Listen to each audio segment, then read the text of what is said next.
Nós vemos aqui a primeira leitura, quando Paulo escreve aos Tessalonicenses. Ele vem justamente falando daquilo que diante daquilo que Deus escolheu para anunciar ao reino, a boa nova. Mas ele vem justamente mostrando a necessidade de não se fazer por interesse, não querer coisas grandes, ser reconhecido, mas tudo fazer com a simplicidade e com a humildade.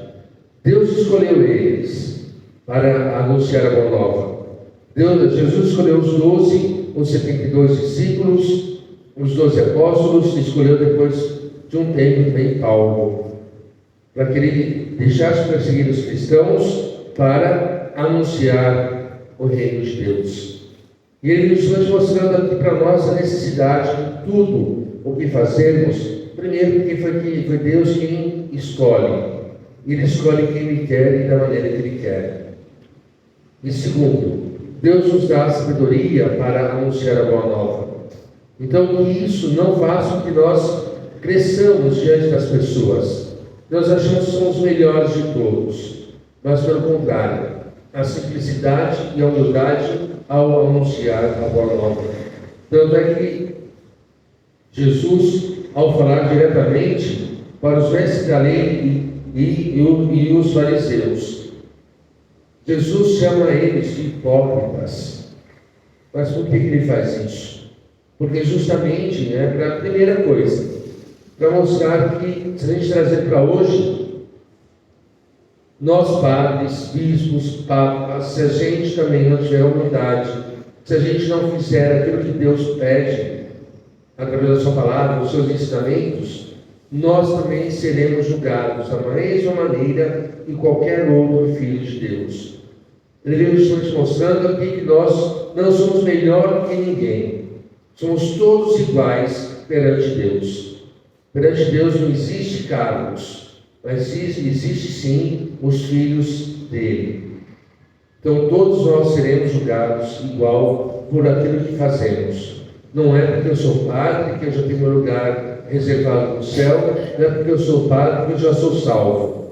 Se eu não buscar a confissão, se eu não buscar a minha salvação e a minha conversão, eu também serei julgado da mesma maneira que qualquer outro cristão, qualquer outro filho de Deus. E Jesus vem justamente mostrando para eles, quando chama de hipócritas, quando chamam o fariseu de cegos, porque eles tinham conhecimento da palavra de Deus. Eles conheciam tudo, conheciam todas as leis de cor e salteado. Mas eles tinham essas leis somente na mente, mas não tinham no coração. Tanto é que quando Jesus fala assim: vós limpais o copo e o prato por fora, mas por dentro está cheio de roubo e cobiça. Ou seja, a mudança tem que ser por dentro, começar por dentro, para depois ir para o externo. Não adianta dizer que eu tenho conhecimento da palavra de Deus. Assim também como a semana falava justamente sobre isso, acho que foi domingo, nas homilias, que não adianta dizer eu venho para a missa todos os domingos, todas as terças-feiras, eu rezo o terço todos os dias, eu faço as minhas orações particulares, assim como eu disse, não julgando quem faz isso, o que eu vou falar agora, para as pessoas que levantam cedo, de madrugada, para rezar com o Frei Gilson, para rezar com o Instituto Reset. Eu não estou criticando, porque eu já levantei muitas vezes de madrugada para rezar com eles.